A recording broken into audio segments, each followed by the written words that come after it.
Okay, Assalamualaikum warahmatullahi wabarakatuh.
Okay, Assalamualaikum warahmatullahi taala wabarakatuh. Ustazah Sandara Muhammad, ahlan wa sahlan marhabikum. Abdul Hakim, ahlan wa sahlan marhabikum.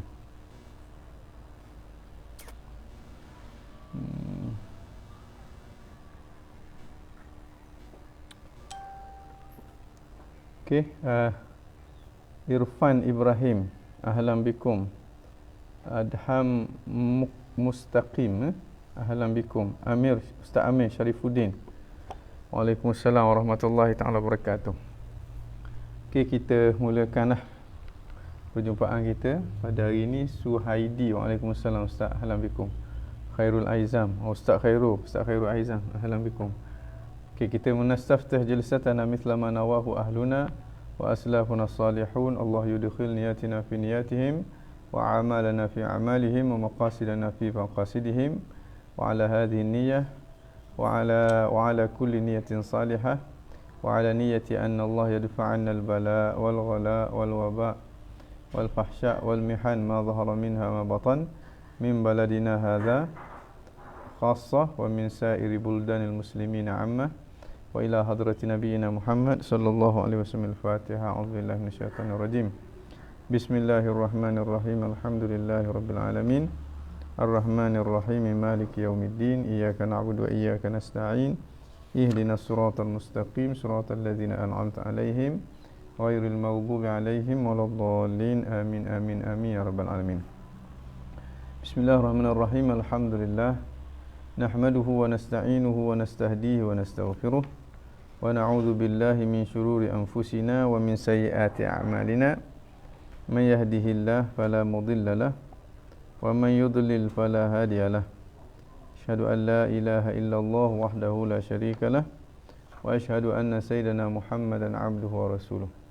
Allahumma salli wa sallim ala sayyidina Muhammadin al-Fatih lima ughliq wal khatim lima sabaq nasiril haqqi bil haqq wal hadi ila siratikal mustaqim wa ala alihi wa sahbihi haqqa qadri wa miqdaril azim.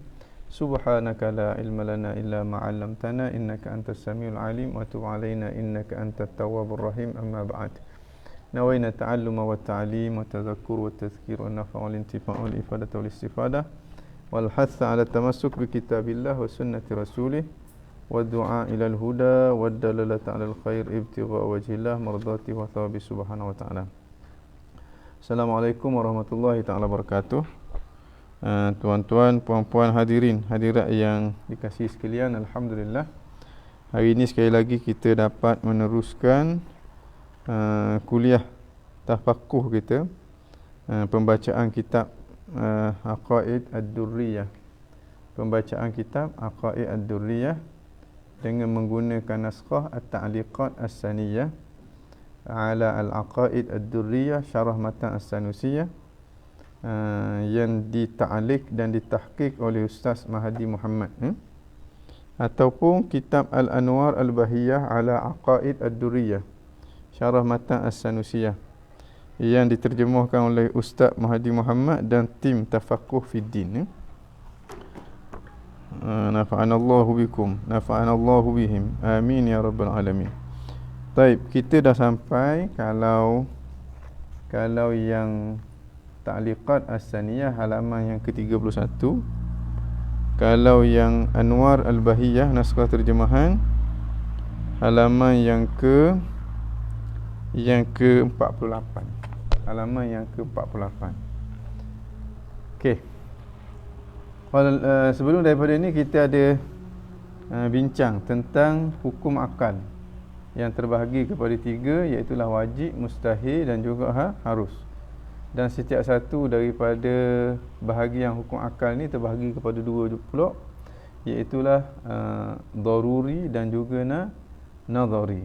Jadi kalau kita nak perincikan hukum akal itu ada 6 lah. Wajib, daruri, wajib, nadhari 2.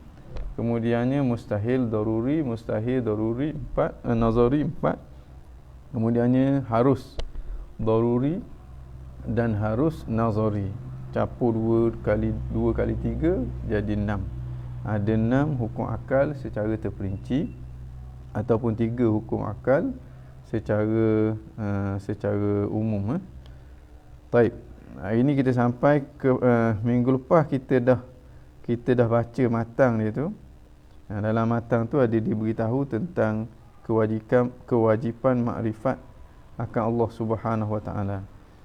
Makrifat Allah, makrifat apa yang wajib, apa yang mustahil, apa yang harus bagi Allah Subhanahu Wa Taala. Begitu juga makrifat akan Rasul, dengan makna makrifat apa yang wajib, apa yang harus dan apa yang mustahil bagi para Rasul alaihi wassalatu wassalam. Itu yang dimaksudkan dengan makrifat pada aqaidil iman. Makrifat pada aqaid al-iman, akidah-akidah yang menjadi iman, akidah-akidah iman kita, akidah-akidah yang daripada akidah-akidah itulah membentuk iman. Dengan makna iman kita datang daripada akidah-akidah tersebut. Dengan makna akidah-akidah yang wajib kita imani, yang menjadi kewajipan dari segi hukum syarak. Baik, hari ini kita pergi kepada kepada syarah dia. Al-makna pergi situ. Baik, makna kepada matang Ummul Barahin tu. Matang Ummul Barahin yang tulisan warna merah tu. Tulisan warna merah. Kalau naskah terjemah hak duduk dalam kotak tu. Itu orang panggil matang Ummul Barahin. Yang di luar tu adalah syarah kepada matang Ummul Barahin yang dinamakan dengan Al-Aqaid Ad-Durriyah. Baik. Yufradu qala al-muallif rahimahullahu ta'ala wa nafa'ana bihi bi ulumihi fid darain amin ya rabbal alamin. Yufradu wa yuhattamu. Yufradu dengan yuhattamu makna sama je. Makna difardukan dan dimestikan min jihati syar'i, dari sudut syarak. Itu dia kata wa yajibu ala kulli mukallafin syar'an, dan wajib ke atas setiap mukallaf syar'an, dengan makna dari pihak syarak. Dari pihak syarak. Makna bila sebut daripada pihak syarak, dengan makna kita fahamlah bahawa wajib itu adalah wajib syar'i. Wajib syar'i yang mana wajib syar'i itu datangnya daripada syarak, bukan datangnya daripada akal. Ini perbezaan antara kita dengan Mu'tazilah. Golongan Mu'tazilah dia kata wajib kita makrifat Allah. Kalau tak makrifat Allah maka berdosa. Maka jadi tak sah iman, dia kata kalau tak makrifat Allah Subhanahu Wa Taala.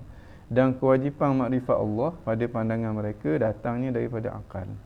Kerana pada pandangan mereka akal boleh mencapai makrifat itu sekalipun tidak ada wahyu. Ini berbeza dengan ahli sunnah. Ahli sunnah tidak ada sesuatu yang wajib, melainkan ianya diwajib oleh syarak. Sebab hukumnya hukum syarak. Bila hukum syarak, maka hakim yang mewajibkan hukum tadi tak dapat tidak mesti syarak. Makna kalau syarak belum datang, tak ada benda pun yang wajib.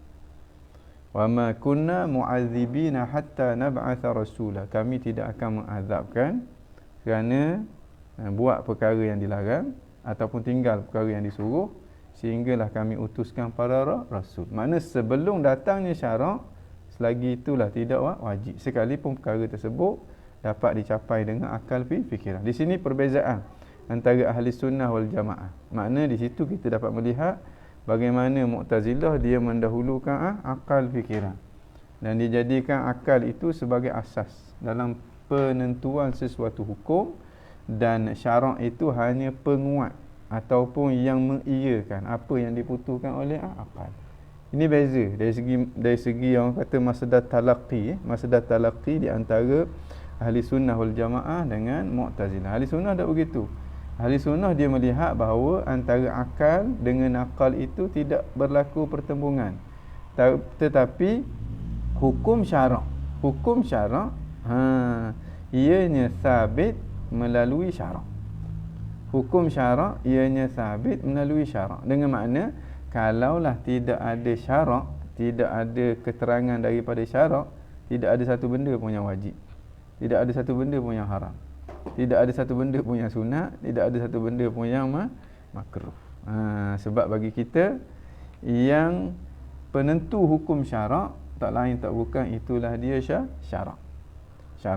Maknanya orang yang hidup sebelum daripada kedatangan perutusan baginda Nabi sallallahu alaihi wasallam, setelah kewafatan Nabi yang terdahulu, maka orang itu dipanggil sebagai ahli fatrah. Ahli fatrah indana di sisi kita ahli sunnah wal jamaah minan najin, mereka itu di kalangan orang-orang yang selamat. Walaupun dia sembah berhala, walaupun dia minum arak, walaupun dia berzina, kerana apa? Kerana masih belum datangnya syarak menyuruh dan juga melarang. Itu beza antara kita dengan Mu'tazilah. Itu yang dikatakan yufradu wa yuhattamu min jihati syara'. Makna difardukan dan dimestikan daripada sudut syarak, daripada pihak syarak. Makna kemestian dan kefarduan tu datang daripada pihak syarak, bukan datang daripada akal fikiran. Kefarduan, kemestian, kewajipan tu itu kewajipan syarak. Itu kewajipan syarak. Bukan wajib akal tu, bukan wajib akal. Makna yajibu ala kulli mukallafin syar'an, wajib di situ adalah wajib syarak. Maknanya kalau kita tak buat kita berdosa. Ala kulli fardin min afradil mukallafin, ke atas setiap individu daripada individu mukallaf. Makna ke atas setiap seorang daripada mukallaf. Selama mana dia mukallaf, maka wajib. Wajib apa? Wajib dia makrifat. Siapa dia mukallaf? Wa humul balighun, mereka itu adalah al-balighun, orang yang sampai umur. Sampai umur dah. Al-uqala, yang berakal. Salimul hawas, yang sejahtera dia punya panca indera, dengan makna dia tidak pekak dan tidak tuli, tidak pekak dan tidak buta. Kalau pekak dan buta, maka maklumat tak boleh nak masuk kepada dia. Makna dia seakan-akan orang yang tidak sampai kepadanya dakwah para rasul alaihi wassalatu wassalam. Al-matlub minhum ma fihi kulfah, yang dituntut daripadanya sesuatu yang padanya ada kulfah. Apa dia sesuatu yang padanya ada kulfah? Itulah dia tanggungjawab syarak. Tanggungjawab syarak. Sebab ada perintah tu kan. Ada perintah, ada larang. Maka di situ ada kulfah, dengan makna ada bebanan. Kulfah ni maknanya bebanan, taklif membebankan. Itu makna taklif, itu makna kulfah. Wa masyaqqah, dan juga kesusahan. Sebab apa dinamakan dengan mukallaf? Sebab dia dibebankan dengan tanggungjawab syarak. Itu mukallaf. Kerana taklif ataupun kulfah itu maknanya bebanan. Sini kita kena faham molek ni. Kata-kata ulama-ulama sufi kata kalau kamu dah mengenal Allah dengan erti kata yang sebenarnya, makna makrifat yang makrifat khassah, bukan semata-mata makrifat ammah ini. Makna daripada makrifat ammah dan makrifat yang ammah, yang umum, dah meningkat dah kepada makrifat yang khusus dah. Makna mengenal Allah dengan erti kata yang sebenar dah. Maka tak payah semayang lagi. Tak payah semayang lagi tu maknanya semayang tu jadi mudah. Bukan semayang tu tak wajib. Tak wajib kerana dia semayang sebab bekok kaki dia. Kita nak samakan dia macam ke rayah ping, nak samakan dia macam ke golongan batiniyah, golongan yang sesat. Ini orang yang tidak berakal. Itu dalam bahasa Melayu. Dalam bahasa Arab pula dia kata saqata anka taklif. Antara ayat dia. Idza arafta Allah haqqa ma'rifatin, apabila kamu kenal Allah sebenar-benar erti makrifah. Makna makrifah tu meningkat daripada makrifah yang ammah kepada makrifah yang khassah. Saqata anka at-taklif, maka gugurlah taklif daripadamu. Kalau orang hok dalam hati dia penuh dengan suudzon, dia kata ni sesat ni. Macam mana Nabi Muhammad sallallahu alaihi wasallam pun semayang sampai bekok kaki. Nabi Muhammad pun masih lagi wajib semayang. Tiba-tiba dia kata diri dia tak wajib semayang, kumpulan dia tak wajib semayang. Astaghfirullahalazim. Siapa yang kata gitu? Cuba tengok orang tu semayang ke mana kau? Orang tu semayang seiras dengan semayangnya baginda Nabi. Nabi semayang bekok kaki, dia pun semayang sampai bekok kaki. Dahi dia lebuk sebab sujud kepada Allah Subhanahu Wa Taala. Dah makna apa kata-kata dia? Makna yang dia nak, bukan makna yang kita faham. Kita nak faham kerana dalam hati kita penuh dengan sifat-sifat yang mazmumah. Hak paling-paling kurang penuh dengan sifat su'uzzon kepada orang-orang yang menjadi ahlillah. Macam mana kita nak faham? Patutnya kita tarik nafas dulu. Tarik nafas panjang lepas. Tarik lepas panjang lepas. Faham betul-betul. Tengok siapa depan kita tu. Ayah ping ke siapa? Tengok dia semayang macam mana. Kok kaki dia semayang. Menunjukkan ada benda yang dia nak sampaikan yang kita tak sampai. Tanyalah dia. Ataupun faham dengan kefahaman yang betul. Saqata anka taklif, maknanya gugur daripada kamu bebanang tu. Sebab mu dah mula nampak bahawa sembahyang itu adalah suatu benda yang amat lazat. Sembahyang itu adalah sesuatu yang bernilai. Sembahyang itu adalah sesuatu yang amat diperlukan oleh kamu. Sehingga kamu sentiasa menunggu-nunggu waktu untuk nak sembahyang. Sebab hati kita, dia dapat melihat ibadat itu ibadat. Tu maksud dia. Dengan makna sembahyang tidak lagi dalam keadaan takalluf. Dalam keadaan kita paksa diri kita. Tapi dalam keadaan diri sendiri nak sembahyang tu. Biasa saya bagi contoh kepada pelajar-pelajar saya. Macam orang demam. Orang demam. Masa dia demam tu, mak dia beli ayam KFC. Mak dia paksa dia makan ayam KFC. Dia sendiri pun paksa diri dia makan ayam tu juga untuk nak jaga kesihatan. Begitulah orang yang ada masalah dari segi hati dia. Peringkat permulaan hati dia tak segar molek, hati dia berpenyakit, ibadat dia tak seronok. Dia akan rasa malas, tapi dah iman ada tu, dia paksa diri dia. Tu ada kulfah tu. Ada taklif dia tu. Sekarang bilalah dia baik dah daripada demam. Orang tadi tu baik dah daripada demam. Lidah dia mula dapat merasa, dapat mengecapi kelazatan sesuatu makanan yang namanya KFC tu. Waktu tu lambat nitah depan dia, habis licingnya bang. Sebelum pada tu habis nebeng nak makan. Sebab apa? Sebab dia nampak dah sedap. Sebab deria rasa dia dah mula kembali semula. Begitulah orang apabila hati dia hidup. Dia akan nampak ibadat itu, ya Allah. Kalau semayang tu dipanggil ataupun nama dia Jannatul Ajilah, syurga yang disegerakan. Macam mana dalam keadaan dia nampak bahawa semayang tu syurga disegerakan, sehingga kita nak kata dia masih terbebang dengan semayang dia? Tak dah. Ada dah. Ini bila hati dia segar, bila hati dia sihat macam orang tadi tu. Bila tubuh dia segar, bila tubuh dia sihat, maka deria rasa dia kembali semula pada lidah dia. Pada waktu tu kalau orang suruh beli pun dia beli. Apatah lagi kalau orang bagi free. Tak perlu paksa, tak perlu benda. Begitulah yang dimaksudkan oleh ahlillah. Dia nak faham kata-kata ahlillah dalam keadaan hati dia kotor. Macam mana dia nak faham? Kemudian dia kritik lah. Dia kritik bawa dalil tu, bawa dalil ni yang tak kena atas butir terus. Itulah yang dilakukan kepada tokoh-tokoh besar di kalangan ahli-ahli sufi. A'adzanallahu min zalik. Mudah-mudahan Allah Subhanahu Wa Taala lindung kita daripada sifat kebudak-budakan itu. Baik. Ini ada satu kumpulan seakan-akan dia samakan antara apa? Syekh Muhyiddin Ibni Arabi, Syekh Ibnul Farid, Abdul Karim Al-Jili. Dia samakan macam gelepak.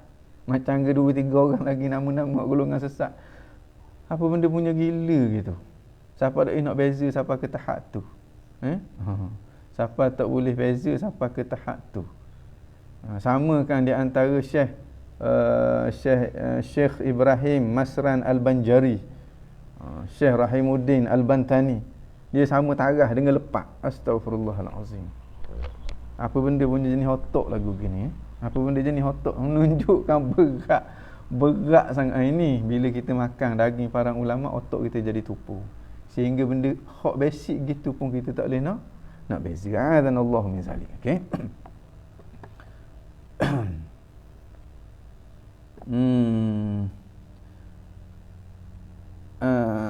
Allazi fihim ahliyatun nazar, yang ada padanya keahlian untuk nazar. Nazar ni untuk berfikir. Berfikir untuk nak buat satu kesimpulan. Makna nazar dia fikir yang berfokus. Fikir untuk nak sampai kepada satu kesimpulan yang bersifat yakin ataupun bersifat zannul ghalib, zon yang kuat. Tapi sini yakinlah. Sebab dalam akidah ni zannul ghalib tidak memadai.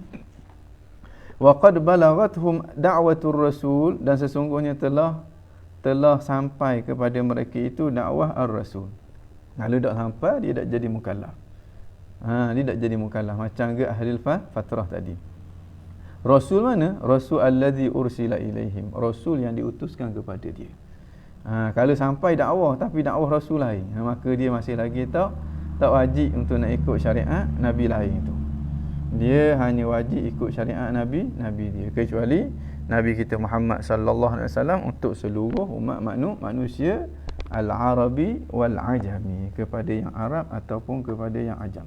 Okey, apa yang difardukan ke atas mereka ini? Apa yang diwajibkan ke atas mukallaf ini? Apa dia? An ya'rifa, wajib dia makrifat. Kalau tak makrifat, hukumnya berdosa. Allah mewajibkan kita sembahyang, Allah mewajibkan kita makrifat. Allah mewajibkan kita sembahyang. Kalau kita tak sembahyang, berdosa. Allah juga mewajibkan kita makrifat. Kalau kita tak sampai ke tahap makrifat, hukumnya juga berdosa. An yajzima jazman muwafiqan lil waqi' an dalil. Makrifat ni apa? Iaitulah itu 10 Ustaz Mahdi bagi ta'liq bawah tu, dia kata an wa ma dakhala 'alaiha fi ta'wili masdar. Naibu fa'ili naib fa'il yufradu. Ma, dan apa yang masuk kepadanya. Ma wa ma dakhala 'alaiha.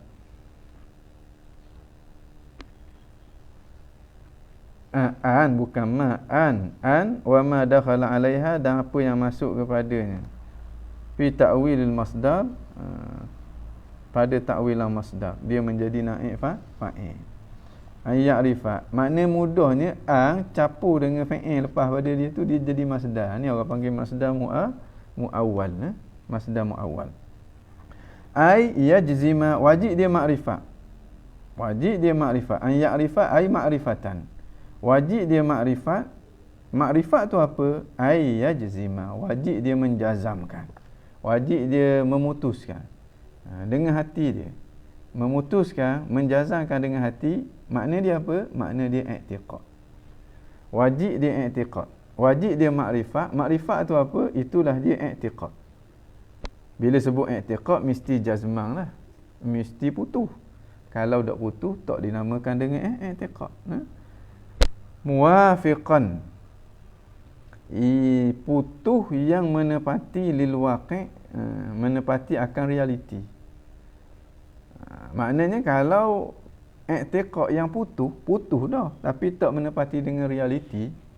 Seumpama i'tiqad orang Kristian Tuhan ada 3, i'tiqad orang Hindu Siva tu adalah Tuhan, maka itu tidak dinamakan dengan makrifat sekalipun i'tiqad yang pun putus.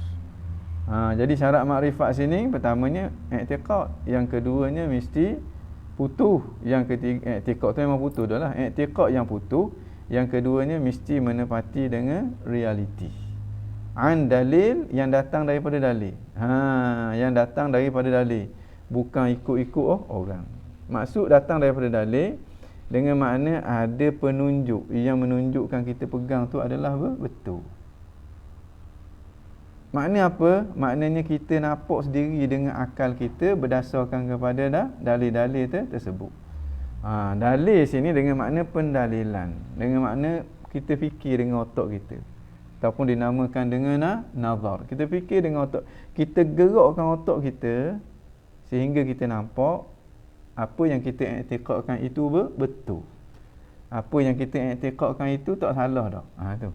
Lagi kita tak nampak benda tu, lagi itulah akidah kita bukan datang daripada dalil, akidah kita masih lagi kita gantung pada orang. Akidah yang gantung pada orang ini tidak dinamakan dengan makrifat, tetapi dinamakan dengan at-taqlid. Akidah yang digantung pada orang tidak dinamakan dengan makrifat, tapi dinamakan dengan at-taqlid. Kalau dalam syarah matan syarah As-Sanusiyah, syarah Imam Sanusi terhadap matan As-Sanusiyah ini, dia bagi contoh seumpama orang yang tengok anak bulan.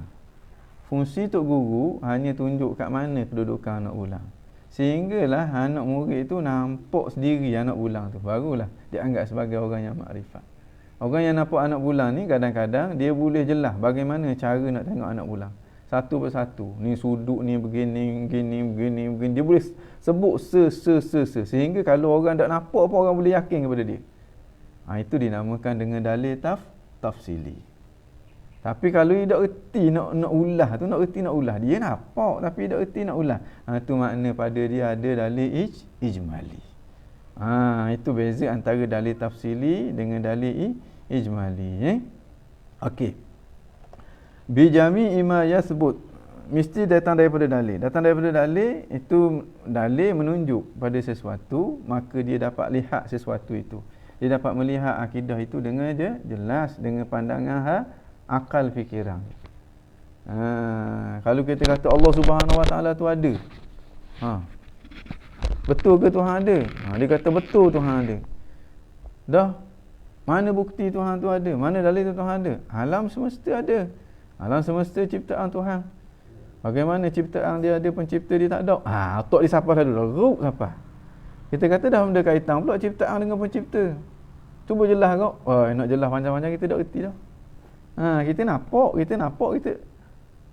Mu ni ikut ustaz mu ni dah, kita nampak sendiri dah. Tu orang panggil orang yang ada dalil. Orang yang makrifat. Dan makrifat dia tu datang daripada dalil yang bersifat ijmali. Bukan dalil yang bersifat tafsili. Ada orang dia boleh jelas satu bagaimana bentuk pendalilan yang dia lalui untuk sampai kepada satu kesimpulan bahawa Allah Subhanahu Wa Taala itu ada. Bukti Tuhan tu ada, baharunya halang ni. Dah halang tu baharu, bila maksud baharu tu ada awal. Dah awal pula pun berkaitan dengan Tuhan. Bila awal menunjukkan dia tu berasal daripada tak ada. Dah pun berkaitan dengan bila dia tak ada, pas dia ada, menunjukkan ada yang mengadakan dia. Yang mengadakan dia tak ada dah orang lain. Allah Subhanahu Wa Taala saja hadis apa situ. Sehinggalah apa-apa kekeliruan yang ditimbulkan oleh golongan yang tak betul boleh diatasi dengan baik. Ini orang yang memiliki dalil tafsili. Hak ni bukan untuk orang biasa. Hak ni untuk orang yang mutakhassis dalam bidang tersebut. Untuk orang yang mutakhassis, orang yang apa orang panggil, orang yang memang masuk menghabiskan waktu dia untuk mendalami ilmu tersebut. Okey. Dia kena makrifat. Maknanya dia kena i'tiqad dengan i'tiqad yang putus-putus. Maknanya dia beza. Di sini kita dapat melihat perbezaan antara makrifat dengan al-ilmu. Bagi setengah ulama yang yang meluaskan skop makna al-ilmu itu. Sebab kalau al-ilmu ini maknanya kita nampak. Kita nampak dan kita yakin. Ada benda yang kita nampak dan kita yakin, kita tak i'tiqad pun. Itu tidak jadi makrifat. Kita nampak, kita yakin, itu berdasarkan kepada dalil. Ada penunjuk dia. Bila ada penunjuk dia, kita nampak. Maka kita pun timbul orang panggil keyakinan dalam hati kita. Tapi kalau kita tidak i'tiqadkan, kita tak sipu keyakinan itu dalam hati kita, maka itu tidak dinamakan dengan makrifat. Makrifat, syarat dia mesti kena nampak. Itu dikata anid dalil, berasaskan kepada dalil. Lepas pada kita nampak, barulah kita i'tiqad. Maka itu dinamakan dengan makrifat. Nama dengan makrifat. Okey. Bijami ima yasbut li dzatihi ta'ala, dengan semua sifat-sifat yang sabit bagi zat Allah Subhanahu Wa Ta'ala. Apa dia? daripada sifat-sifat kamaliyah, sifat-sifat kesempurnaan. Sebenarnya bila kita sebut dia tu Tuhan, automatik kita akan faham dia akan bersifat dengan sifat-sifat kesempurnaan. Sebab bila sebut Tuhan, dia berada di kemuncak kesempurnaan. Kalau ada hak tak sempurna, ada cacat, awal-awal lagi dah terkeluar dia daripada lafaz Tuhan. Mungkin dia masuk dalam lafaz hantu. Dia dekat sikit. Tuhan tu selalu dah. Makna itu yang bila kita sebut apa bendanya Tuhan tu apa? Makna dia mustaghniyan an kulli ma siwah muftaqiran ilaihi kullu ma'adah. Nanti Imam Sanusi akan cerita belakang tu. Makna kalau kita sampai ke tahap tu, bila orang sebut Tuhan, kita akan nampak dia akan bersifat dengan sifat-sifat kesempurnaan. Macam ke bila orang sebut turun, kita akan nampak ke bawah. Kita tak akan nampak ke atas lagi. Makna kalau yang tak cukup dengan sifat-sifat itu, maka tidak dinamakan dengan tu Tuhan sama sekali. Makna kalaulah ke atas, tidak akan dinamakan turun sama sekali. Kalau ke atas, tak dinamakan turun sama sekali. Biar kita nampak gitu, barulah kefahaman kita tu kefahaman yang lurus. Tidak dicemari oleh kekotoran, ragu-ragu dan juga syok. Makna kefahaman yang lurus, kefahaman yang jelas. Hak ni akidah kita nak. Akidah kita biar jelas. Sekalipun perbicaraan tentang akidah tu meleret-leret, itu bab lain. Hak tu penjelasan tentang akidah. Tapi akidah tu sendiri yang duduk pada kita kena jelas. Kalau tak jelas, itu bermasalah. Makna kita kena usaha seberapa yang kita mampu ketika mana Allah bagi umur kepada kita untuk kita nampak sungguh-sungguh akidah yang kita pegang. Pastikan mula-mula akidah yang kita pegang tu akidah ahli sunnah wal jamaah, Asy'ariyah Maturidi ataupun yang sama dengan Asy'ariyah Maturidi. Yang kedua ni kalau kita tak nampak, kita kena belajar sungguh-sungguh sampai ke peringkat kita nampak. Dan sebenarnya usul akidah ni tak payah untuk kita nampak. Nak tahu 20 sifat tu, untuk sampai ke tahap makrifat 20 sifat tu bukan suatu benda yang payah. Matematik tambah payah lagi. Kalau matematik tambah, kita boleh habiskan masa kita untuk kita nak menguasai dia. Apatah lagi dengan satu ilmu yang mana kita dicipta untuk dia. Kita dicipta untuk ilmu dan untuk ibadat kepada Allah Subhanahu Wa Taala. Ilmu antara ilmu yang kita kena kuasai kerana kita dicipta untuk tu, iaitulah ilmu nak kenal Allah Subhanahu Wa Taala. Sebab tak mungkin kita nak beribadat kepada Allah kalau kita tak kenal Allah, ataupun kita tersalah faham tentang Allah. Kemuncaknya ibadat kita tak akan sampai kepada Allah. Mungkin ibadat kita sampai kepada tok pekong hak yang kita create sendiri dalam otak kita. Okey.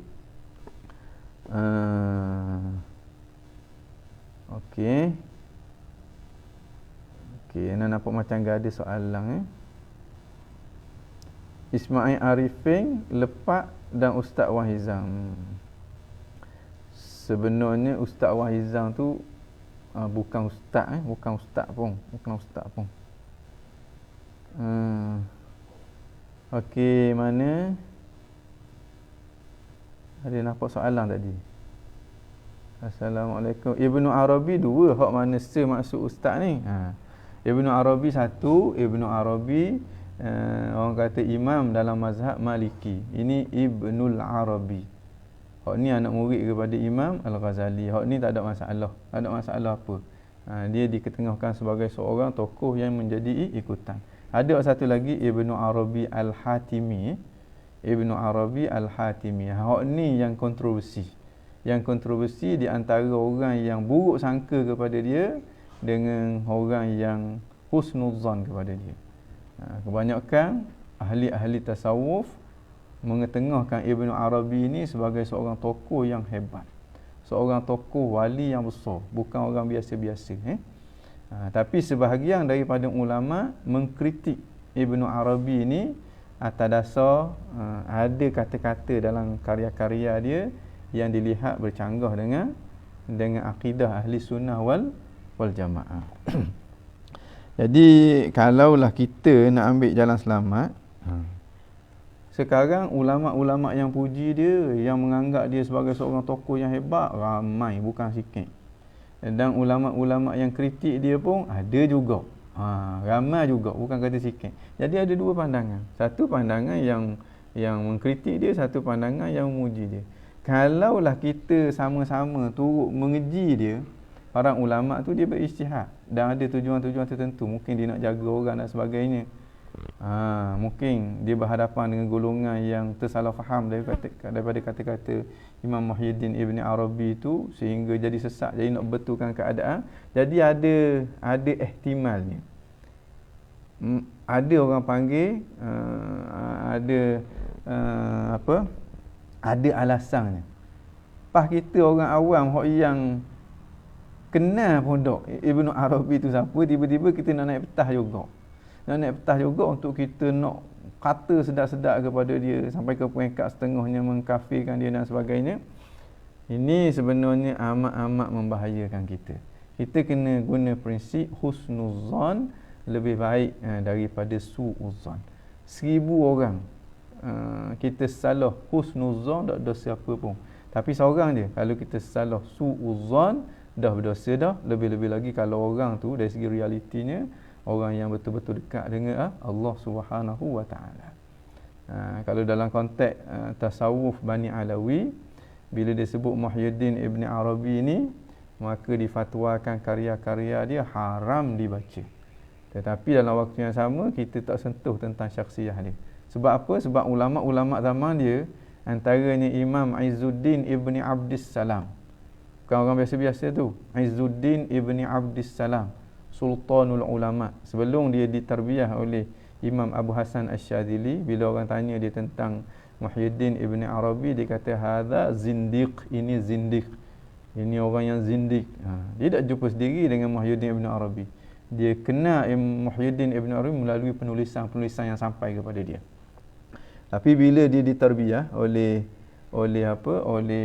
Imam Abu Hasan Asy-Syadzili, dan dia mula kenal siapa dia Imam Muhyiddin Ibn Arabi, sehinggalah anak murid dia kata, Syekh, dulu tuan berjanji dengan kami untuk nak memperlihatkan, nak menunjuk kepada kami seorang yang dianggap sebagai wali kutub pada zaman ini.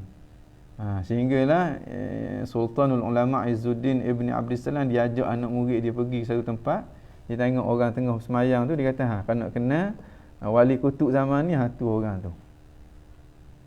Siapa dia orang tu? Itulah dia Syekh Muhyiddin Ibn Arabi. Sehingga Imam Suyuti buat satu kitab.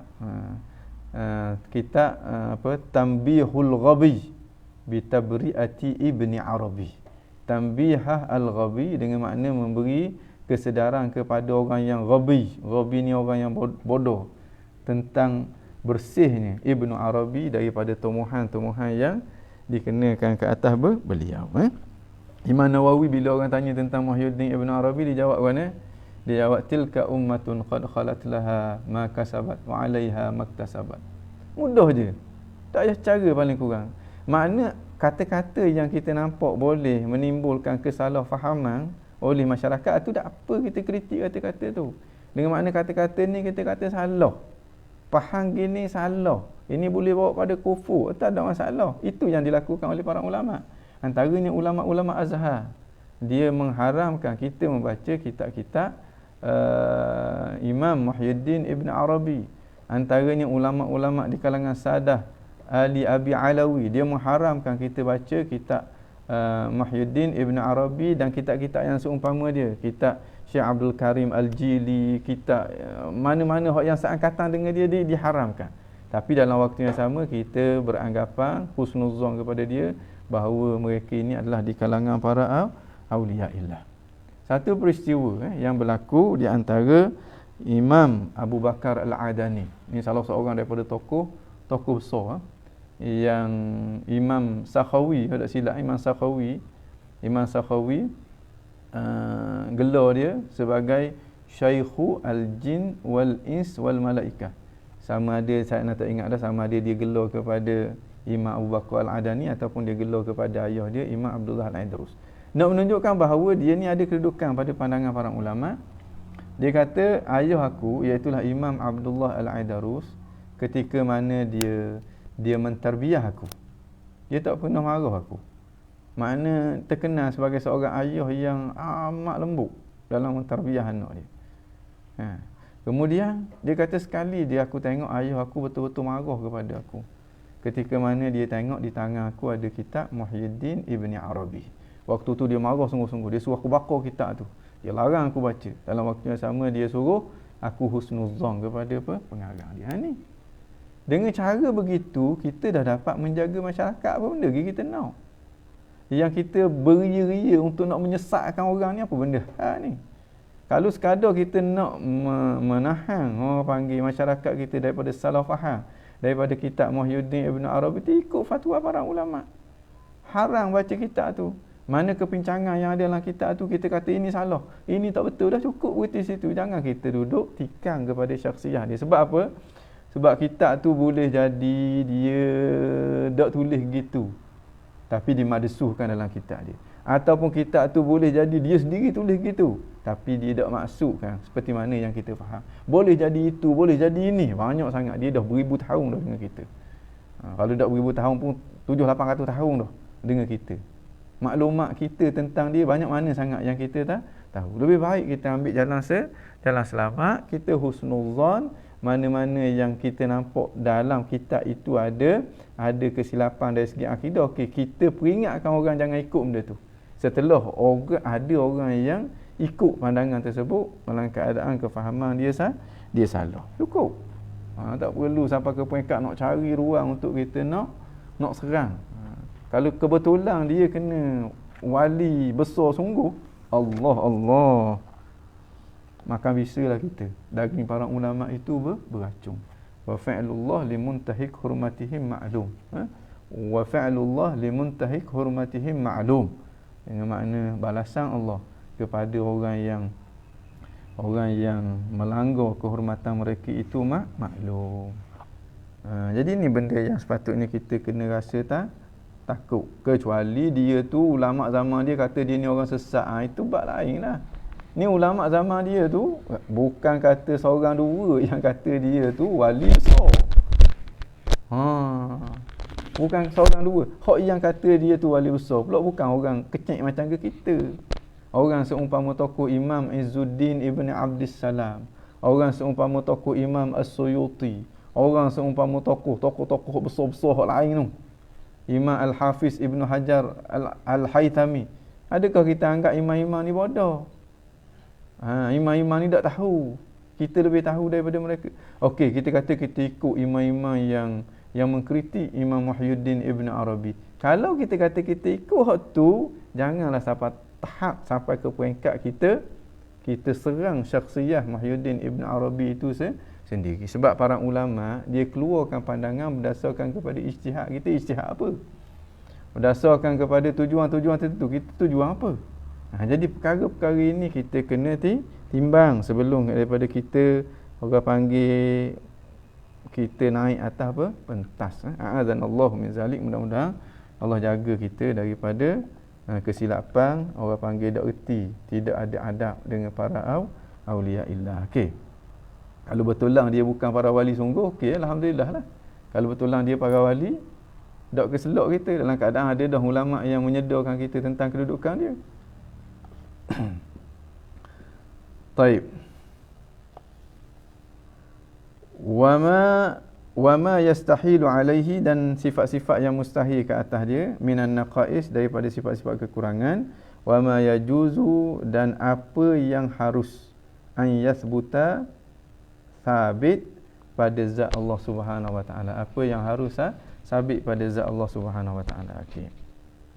Lakinnal maula subhanahu, akan tetapi maula tuan siapa? Tuan kita lah. Maula ada alif lam tu makna maulana lah tu. Makna tuan kita. Allah tu tuan kita. Tuan kita dengan makna pemilik kita, pengurus tadbir kita, pencipta kita. Tu makna tuan kita. Ada seorang ulama di Al-Azhar dulu. Dia ni seorang ulama yang thiqah. Warak. Satu hari dia jalan depan Masjid Al-Azhar dalam keadaan nacak. Orang tanya, apa Syekh pelik ni? Macam gemak-rok jalan ni. Dia kata, mu tak rasa gembira ke? Kata gembira benda pula. Allah Subhanahu wa taala tu Tuhan kita. Balillahi maulakum. Allah tu Tuhan kita, tak rasa gembira ke? Dia kata, aku gembira sangat-sangat.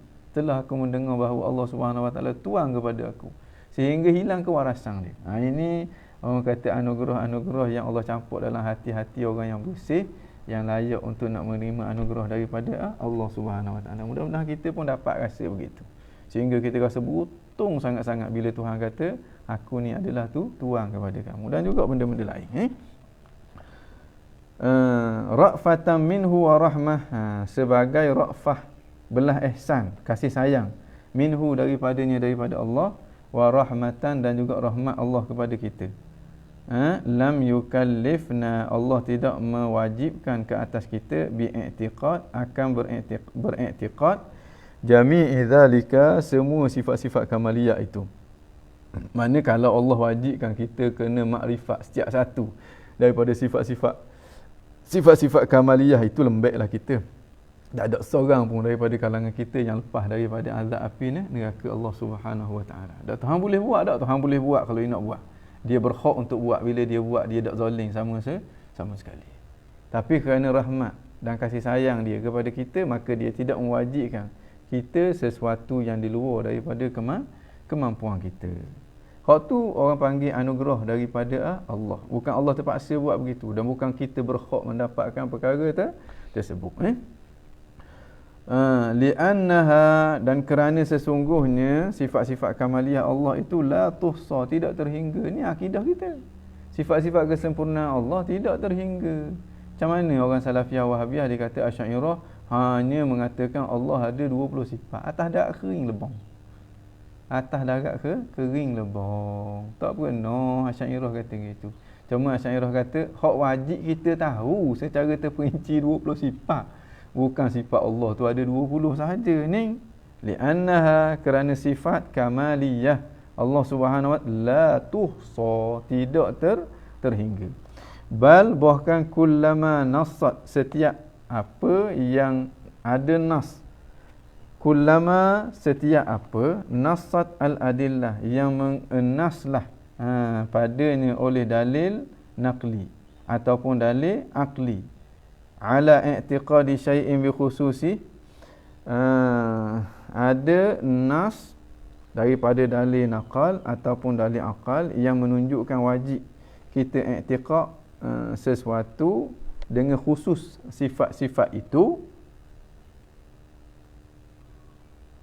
kasifatil 20, seperti sifat yang 20 tu. Setiap satu sifat tu ada nas yang khusus. Ada orang panggil ada dalil yang khusus, sama ada dalil akal ataupun dalil naqal. Bal nassat kallafana, maka Allah Subhanahu Wa Taala mentaklifkan kita bi'tiqadiha, beriktiqad akan dia, mufassalatan, secara terperinci. Maknanya Allah mentaklifkan kita i'tiqad secara terperinci pada sifat-sifat yang ada dalil yang menunjukkan kepadanya secara terperinci.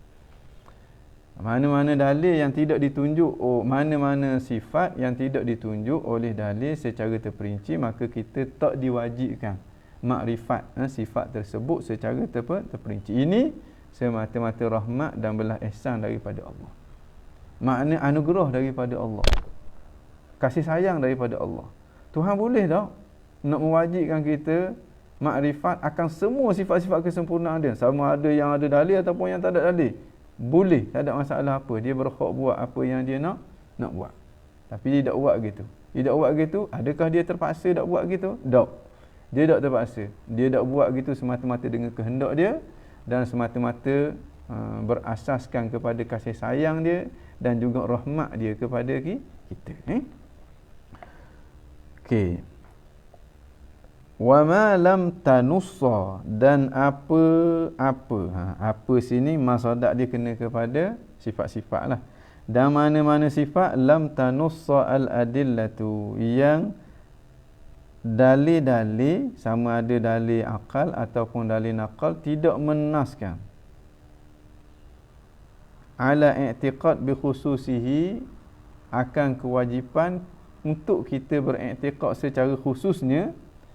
Bal nassat ala ittisafihi, bahkan dalil-dalil yang ada hanyalah menaskan atas bersifatnya Allah Subhanahu Wa Taala bikamalat dengan sifat-sifat kesempurnaan min ghairi ta'yin tanpa ditentukan apa dia sifat kesempurnaan itu, lam yukallifna bi'tiqadiha mufassalatan, maka Allah tidak mentaklifkan kepada kita untuk mengiktiqadnya secara terperinci. Ini juga semata-mata dengan rahmat dan belas ihsan daripada dia. Bal na'rifuha, bahkan na'rifuha, kita tahu dia, kita kenal dia, kama hiya, sebagaimana dia secara umum, min ghairi ta'yin, tanpa sebarang ketentuan, tanpa ditentukan, secara khusus pada sifat-sifat tertentu.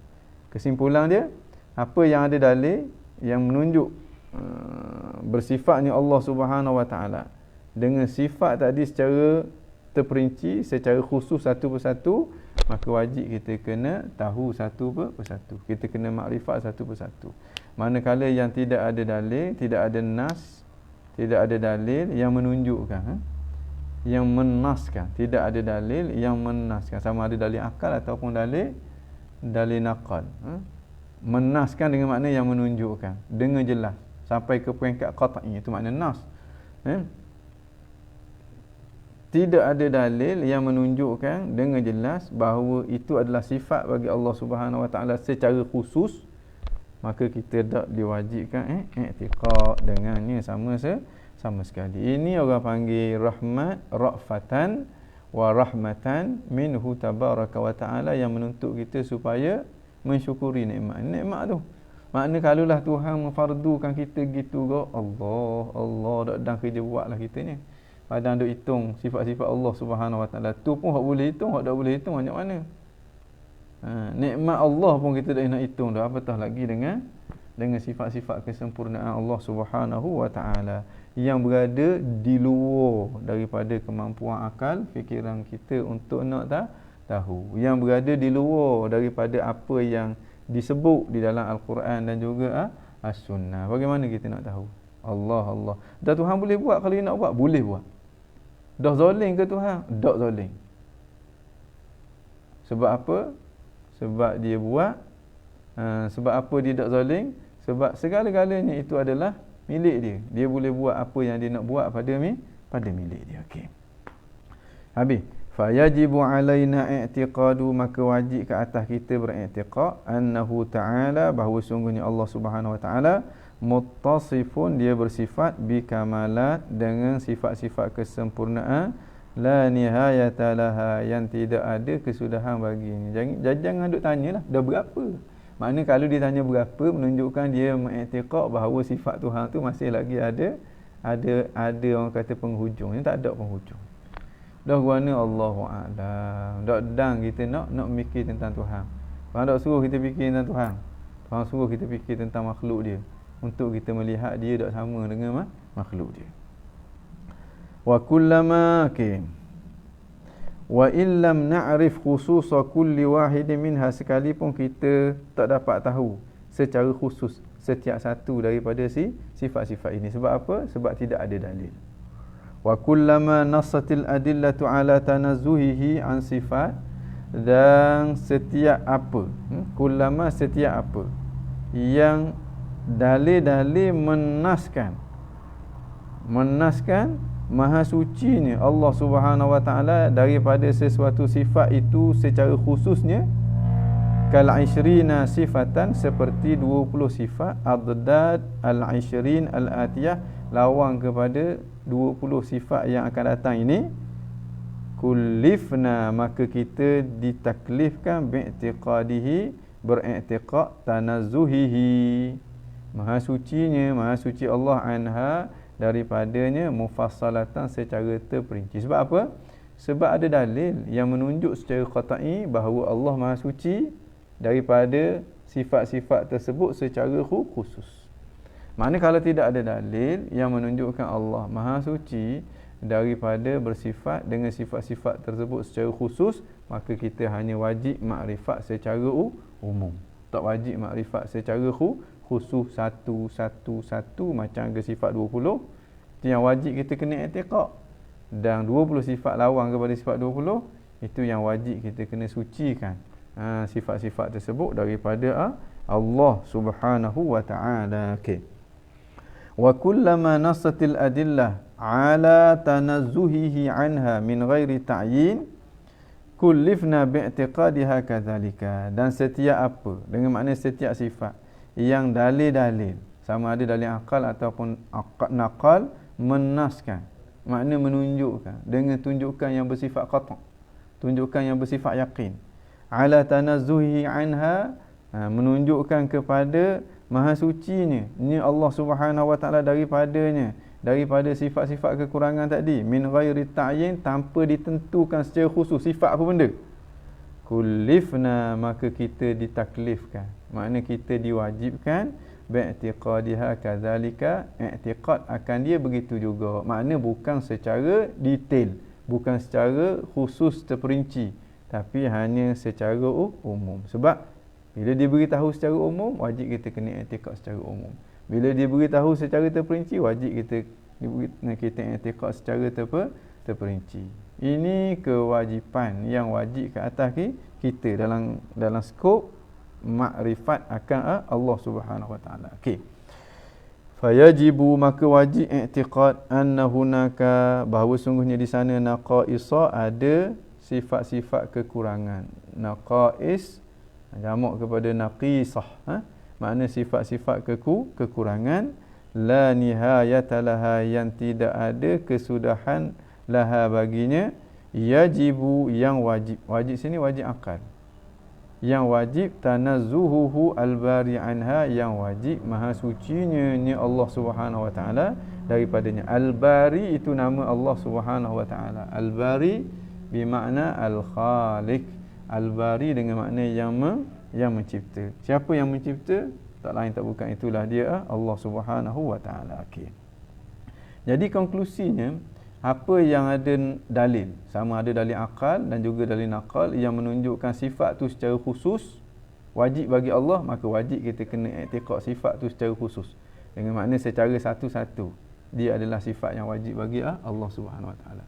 Mana ada dalil, sama ada naqal ataupun akal, yang menunjukkan sesuatu sifat itu secara khusus dia adalah mustahil bagi Allah Subhanahu wa taala, maka wajib kita kena i'tiqad dia adalah mustahil bagi Allah Subhanahu wa taala. Itu yang disimpulkan oleh para ulama 20 sifat tu.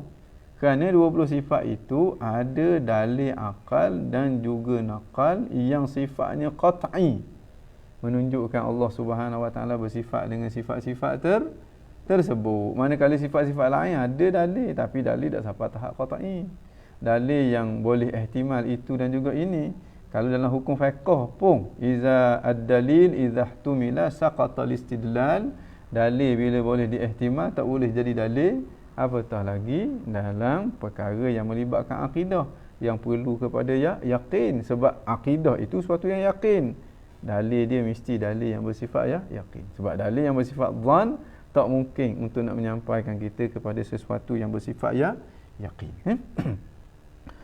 Taib. Ini ijtihad para ulama. Ini ijtihad para ulama. Tubik 20 sifat. Ijtihad al-Asy'ariyah, Maturidiyah, asatin minal ulama. Maknanya orang panggil tokoh-tokoh besar di kalangan para ulama, di kalangan golongan muhaqqiqin. Dia berijtihad dan dia dapati hak yang wajib kita kena tahu 20 sifat.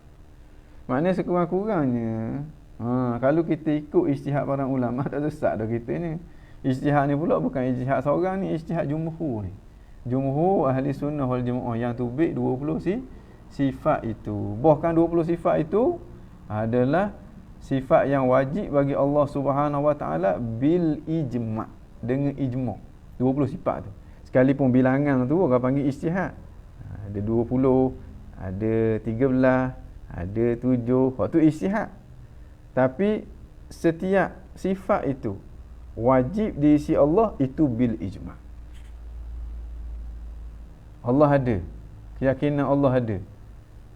Kalau orang kata Allah tak ada, kafir situ lalu dah. Allah sedia. Kalau ada orang kata Allah Subhanahu wa taala tak sedia, Allah baharu, jadi kafir situ lalu.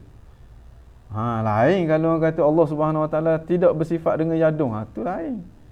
Allah Subhanahu wa taala tidak bersemayam di atas arah, itu bab lain. Tapi hak ni Allah Subhanahu Wa Taala baharu. Baharu mana benda? Baharu mana ada awal. Bahasa mu kata gitu. Kafir terus cakap gitu. A'adzanallahu min zalik. Allah Subhanahu Wa Taala tak sama dengan makhluk. Tiba-tiba ada orang kata, "Dak, Allah sama dengan makhluk." Boleh kafir terus orang cakap gitu.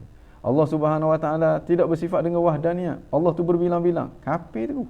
Allah tu lemah, tidak berkuasa. Kafir. Allah tidak berkehendak. Astaghfirullahalazim. Ini maknanya sesuatu yang diijmukkan oleh seluruh para ulama. Seluruh para ulama. Jadi kan itu sifat 20 ini menjadi satu pendekatan yang diterima pakai oleh jumhur ahli sunnah wal jamaah. Okey, andai kata kalau orang kata tak, saya nak guna alternatif lain, tak nak guna alternatif pendekatan sifat 20, kita kata okey, fadal, tak ada masalah. Tapi setiap akidah dalam sifat 20 tu jangan pertikaikan. Nak guna pendekatan uluhiyah, rububiyah, asma, itu hal masing-masing. Tapi orang kata akidah yang ada dalam sifat 20 tu kalau kita engkar, imma jadi kafir, imma jadi fasik.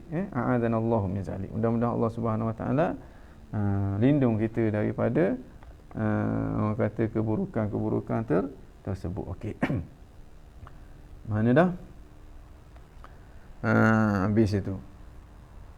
Habis wa mithlu ma taqaddama jami'uhu, dan yang seumpama apa yang telah lalu semuanya itu. Apa dia? Apa yang wajib, apa yang harus, apa yang mustahil, yuqalu, dikatakan juga fi haqqir rusul alaihimus salatu wassalam, pada hak para rasul alaihi wasallam, dengan makna pada diri para rasul alaihi wasallam. Makna diri para rasul yang dibicarakan dalam ilmu akidah dari sudut mana? Dari sudut apa yang wajib, apa yang harus dan apa yang mustahil bagi para rasul. Bukan diri para rasul dari sudut struktur tubuh badan para rasul tu tak dibahas dalam ilmu akidah.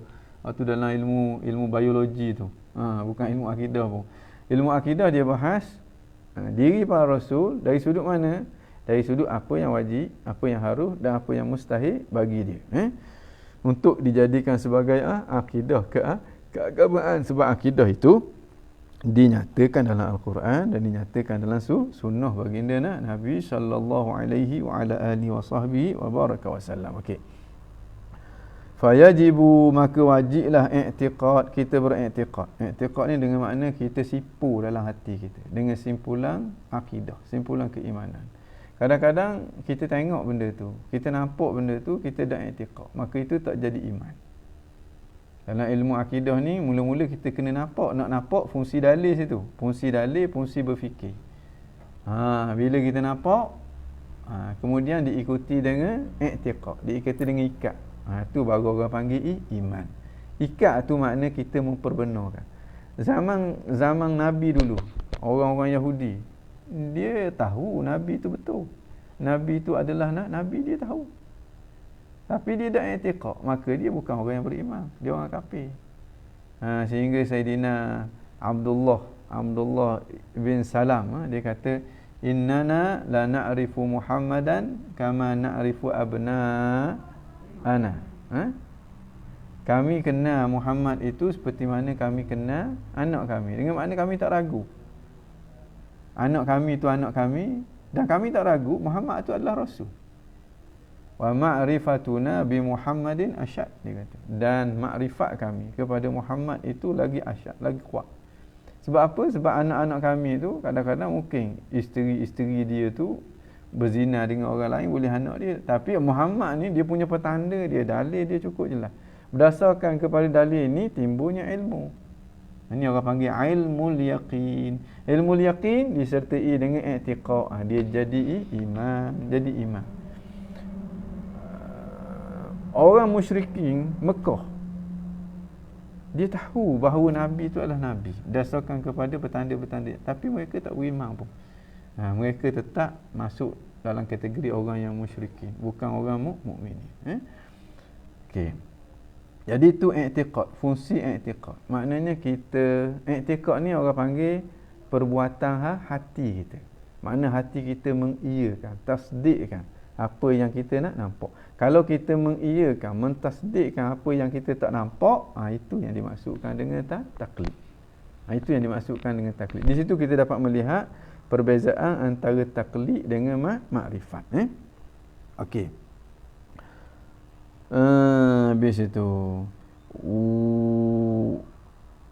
Fayajibu i'tiqad ma nassat alaihi al-adillatu tafsilan. Maka wajib kita i'tiqad sesuatu yang ada dalil yang menaskannya, yang menunjuk secara putus akan dia, secara tafsir, secara khusus, secara terperinci, au ijmalan ataupun secara umum, bin nisbah lima yajibu li zatihim, nisbah kepada apa yang wajib bagi diri mereka, apa yang mustahil daripada naqais, mustahil pada diri mereka, iaitulah sesuatu yang namanya naqais, kekurangan yang mengurangkan kedudukan dia yang tinggi di sisi Allah Subhanahu Wa Taala, ataupun yang meliarkan orang daripada dia, itu mustahil.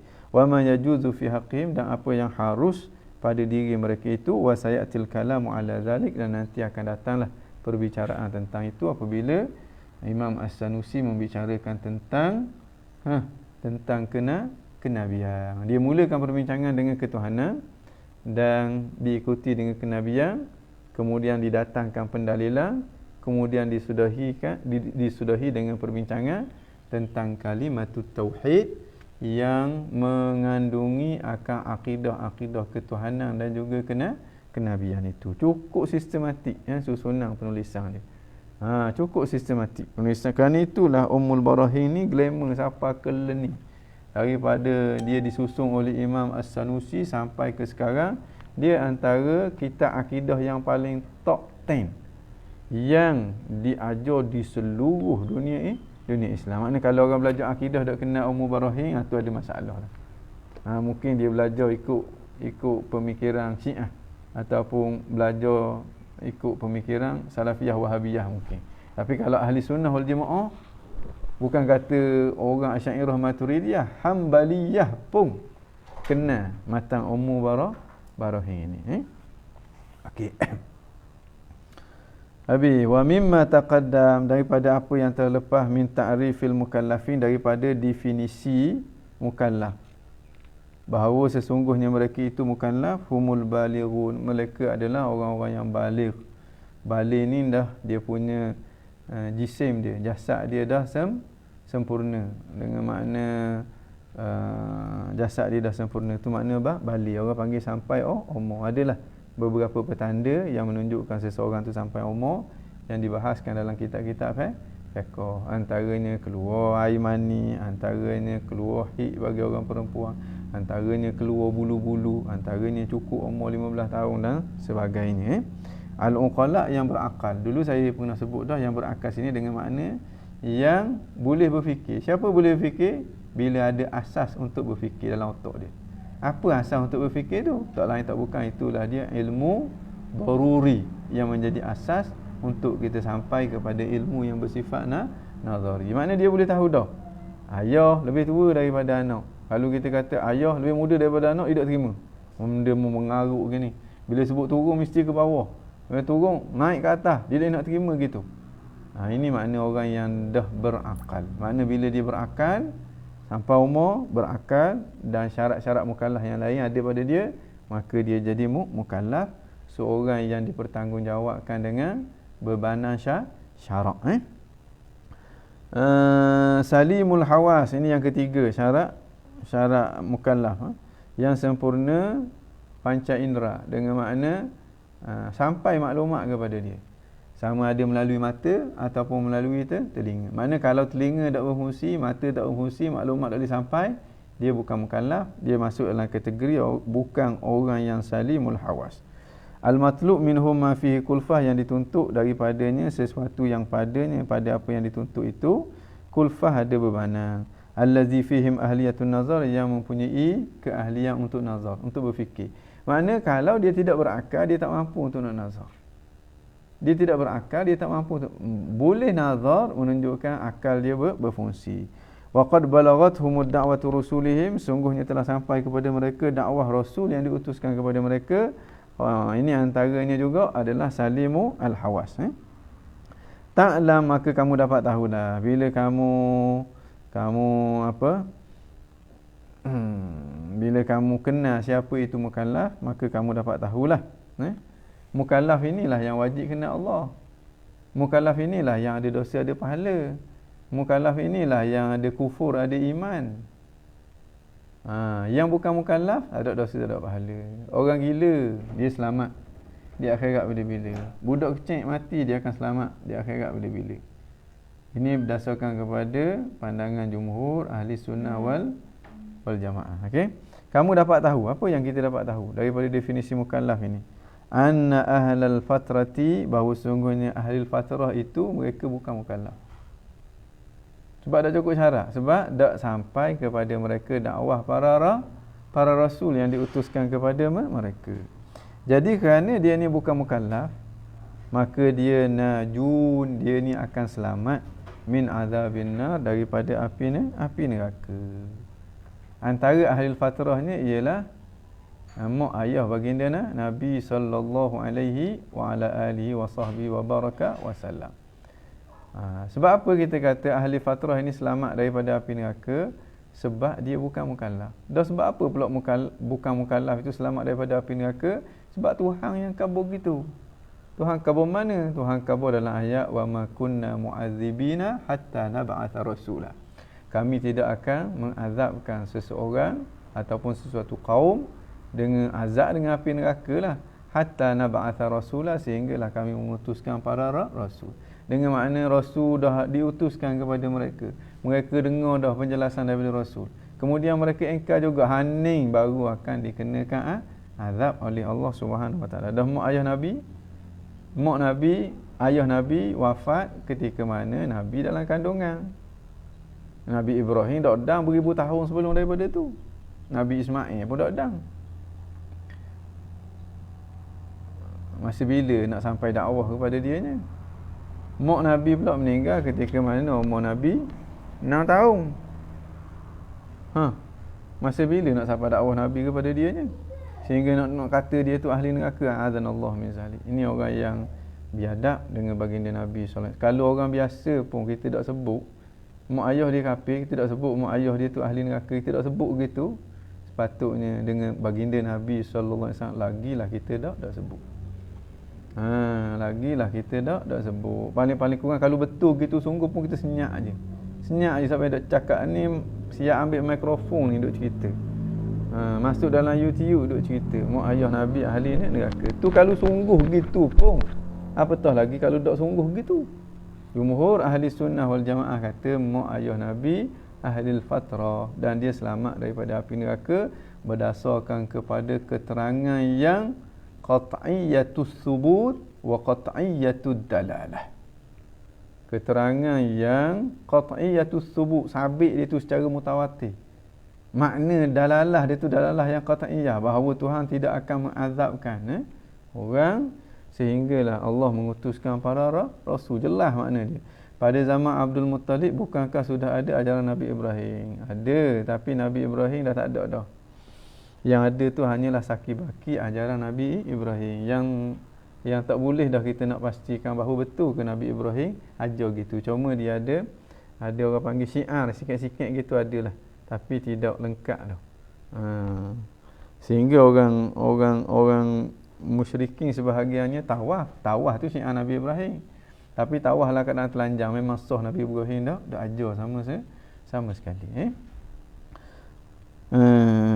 Kemudian Nabi zaman dulu diutuskan untuk orang yang hidup pada zaman dia je. Lepas pada tu Nabi lain pula. Kalau tak ada Nabi, orang yang hidup antara fatrah, antara rasul tu dinamakan dengan ahli fatrah. Jumhur ahli sunnah wal jamaah ahli fatrah najun, mereka itu selamat. Mereka itu selamat. Sama telah lagi kalau kita tengok mak ayah Nabi ada syair-syair menunjukkan bahawa dia beriman kepada Allah Subhanahu Wa Taala. Sama telah lagi gitu. Ada pula dalil-dalil daripada hadis baginda Nabi ataupun ayat Quran sendiri yang memberi isyarat bahawa mak ayah Nabi ataupun keturunan Nabi itu keturunan yang beriman kepada Allah Subhanahu Wa Taala. Lebih-lebih lagi, walaupun ayatnya bukan qat'iyatud dalalah, tapi boleh diihtimalkan. Sehingga kita nak kata mak ayah dia tu kan kafir, azanallahu min zalik. Ini tak ada beradab dengan baginda Nabi. Sayyidatina Aminah ketika mana dia nak wafat. Dinukilkan oleh Al-Hafiz Imam Abu Nu'aim Al-Asbahani dalam Dalail An-Nubuwah. Ketika mana dia nak wafat, dia tengok kepada Nabi. Nabi duduk dekat kaki dia. Dia kata apa? Dia kata satu kata-kata, dia diungkapkan kata-kata yang menunjukkan bahawa dia tak pernah restu pun penyembahan berhala yang ada di semenanjung tanah Arab pada waktu itu. Dia kata, barakallahu fika min ghulami ya ibnalladhi min haumatil himami naja bi'aunil malikil min'ami. Barakallahu fika min ghulami, mudah-mudahan Allah memberkatimu wahai anak, dia kata. Ya ibnalladhi min haumatil himami, wahai seorang anak kepada seseorang yang daripada kematian, naja, selamat, bi'aunil malikil min'ami, dengan pertolongan Tuhan yang maha pemberi, maha penganugerah. Wa fudiya ghadatad darbi bisihami, yang ditebus setelah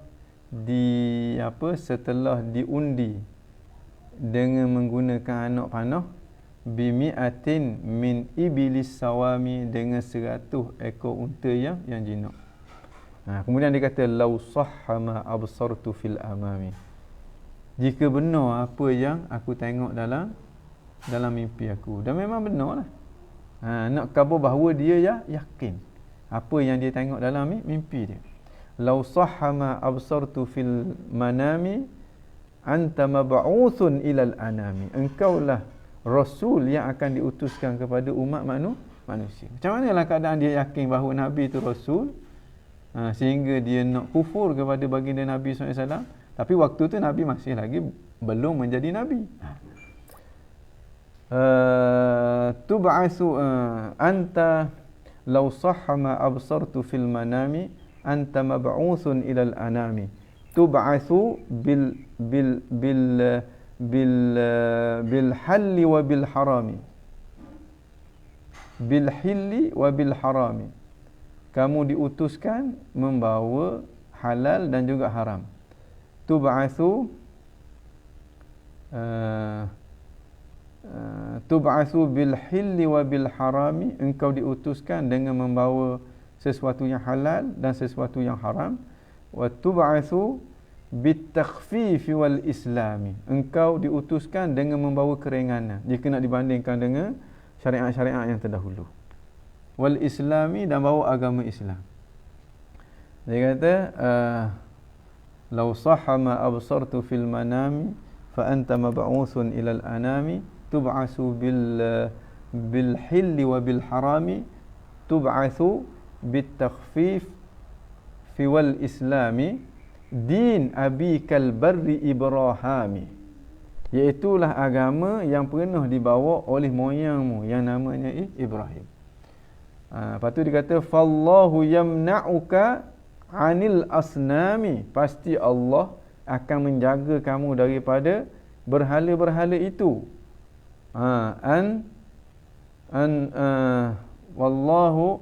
Wallahu yamna'uka 'anil asna an tuwaliyaha ma'al aqwami, di mana kamu akan mempertuangkan berhala-berhala itu sebagaimana kaum. Secara jelas menunjukkan bahawa Sayyidina Aminah dia tak pernah restu pun tentang orang kata agama penyembahan berhala yang dilakukan oleh kaum dia, sehingga dia kata Allah pasti akan menghalangmu daripada mempertuangkan seperti mana kaummu mempertuangkan kepada berhala-berhala itu. Kemudian sekali dia kata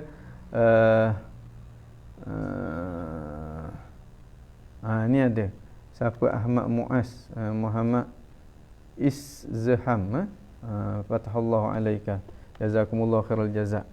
Dia letak syair Sayyidatina Aminah, barakallahu fika baraka fika Allahu min ghulami ya ibnalladhi min haumatil himami naja bi'aunil malikil min'ami fudi ghadatad darbi bisihami bimi'atin min iblis sawami in sahha ma absartu fil manami fa anta mab'utsun ilal anami min 'indi dzil jalali wal ikrami.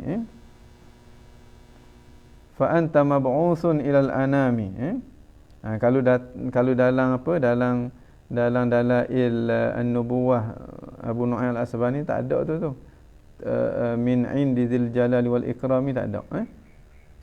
Fa anta mab'utsun ilal anami tub'atsu fil halli wa fil hilli wa fil harami tub'atsu bukan bit tahqiq, tub'atsu bit takhfif wal islami. Takhfif, keringanan. Din abikal barri ibrahami fallahu yanhaka 'anil asnami.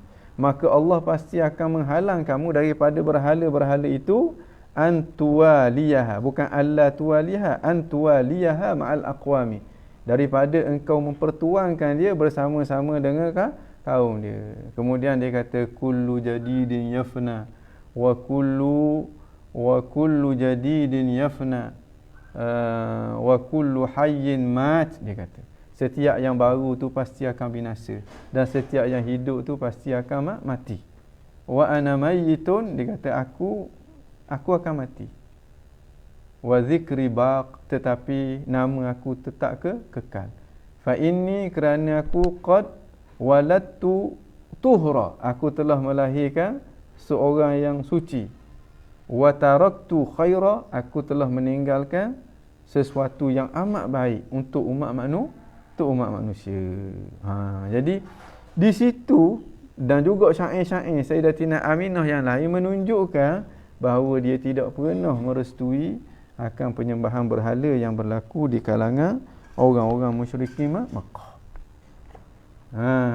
Okey. Situ kita kena, sekurang-kurangnya kalau kita tak setuju gitu, kita senyap, tutup mulut kita, beradab dengan baginda Rasulullah sallallahu alaihi wasallam sekurang-kurangnya. Jangan kita tertipu dengan akademik. Orang akademik pun tak sanggup nak mengucapkan kata-kata yang kotor begitu. Wa mimma taqaddama min ta'rif wisdom.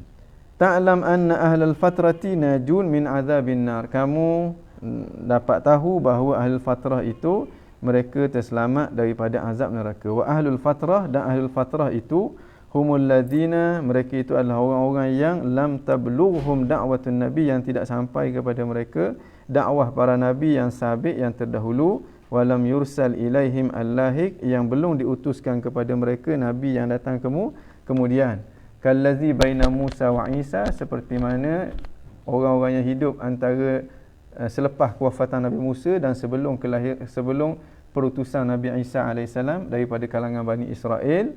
Au baina Ismail wa Muhammad alaihi salatu wasallam minal Arab, ataupun orang Arab yang hidup selepas kewafatan Nabi Ismail dan sebelum kebangkitan Nabi kita Muhammad sallallahu alaihi wasallam. Okey.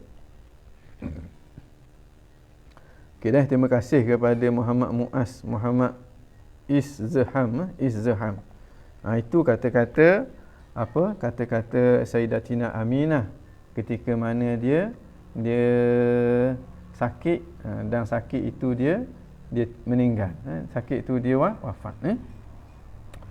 Okey, wa bima taqaddama aidan min bayanil ma'rifah,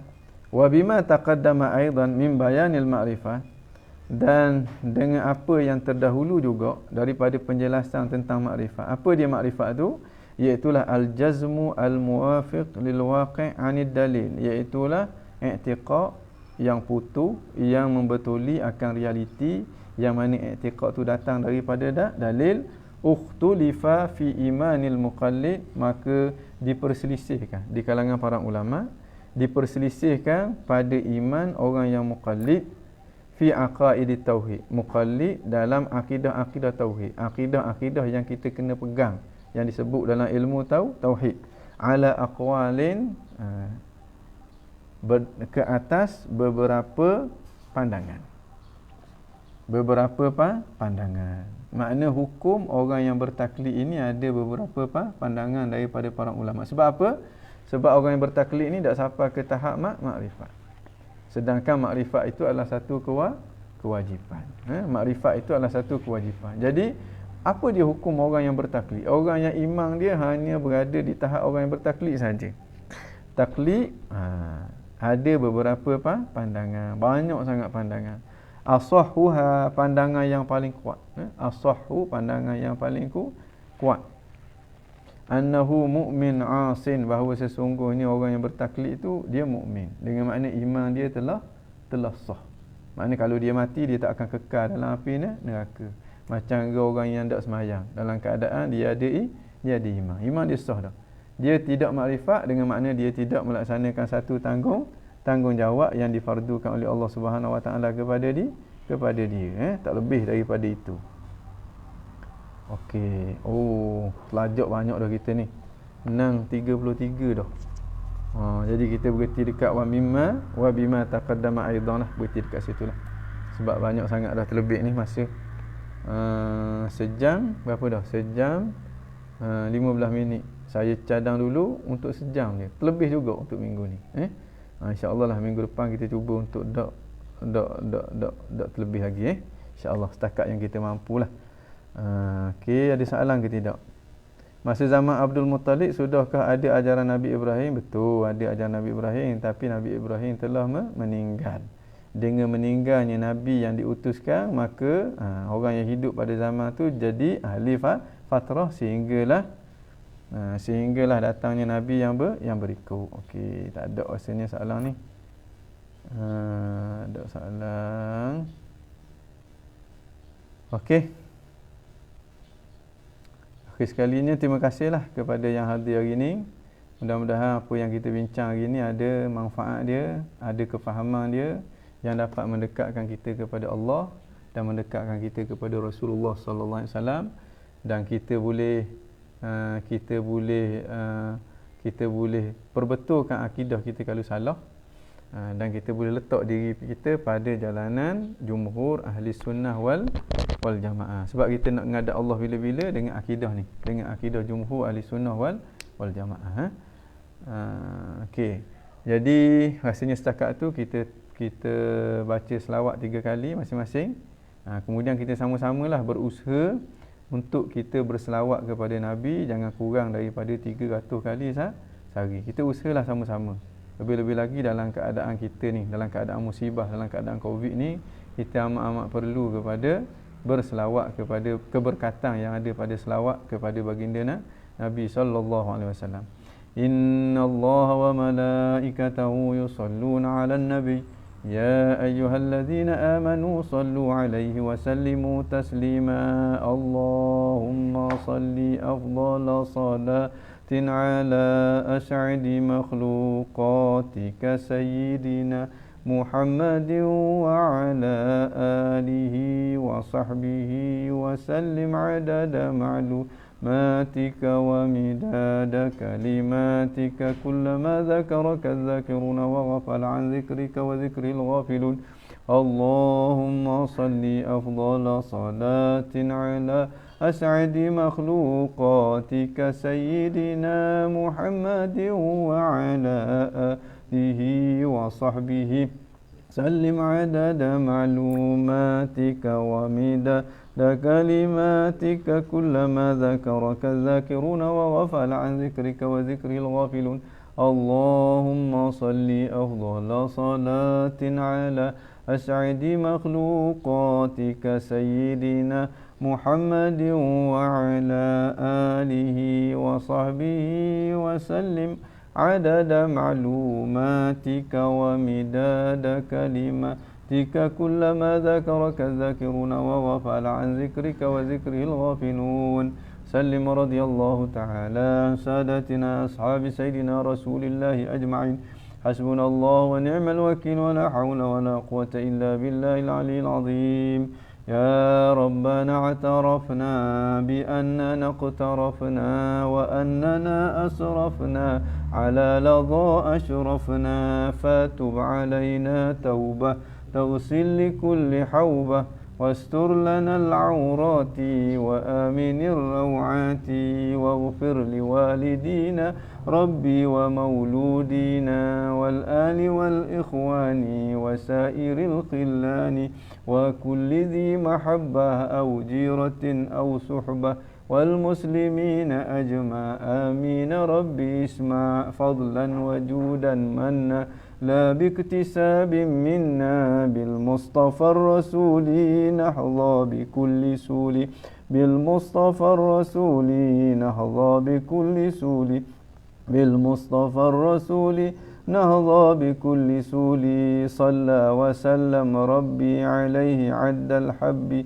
وآله والصحب عدد طش السحب فالحمد للإله في البدء والتناهي سبحان ربك رب العزة عما يصفون وسلام على المرسلين والحمد لله رب العالمين في كل لحظة أبدا عدد خلقه ورضا نفسه وزينة عرشه ومداد كلماته الفاتحة بنية القبول وتمام كل سؤل ومأمول وصلاح شأن ظاهرا وباطنا في الدين والدنيا والآخرة دافعة لكل شر جالبة لكل خير لنا ولوالدينا وعلى نية أن الله يدفع عنا البلاء والغلاء والوباء والفحشاء والمحن ما ظهر منها وما بطن من بلادنا هذا خاصة من سائر بلدان المسلمين عامة برحمتك يا أرحم الراحمين وصلى الله على سيدنا محمد وعلى آله وصحبه وسلم وارزقنا كمال المتابعة له ظاهرا وباطنا في عافية وسلامة برحمتك يا أرحم الراحمين الحمد لله رب العالمين الفاتحة أعوذ بالله من الشيطان الرجيم بسم الله الرحمن الرحيم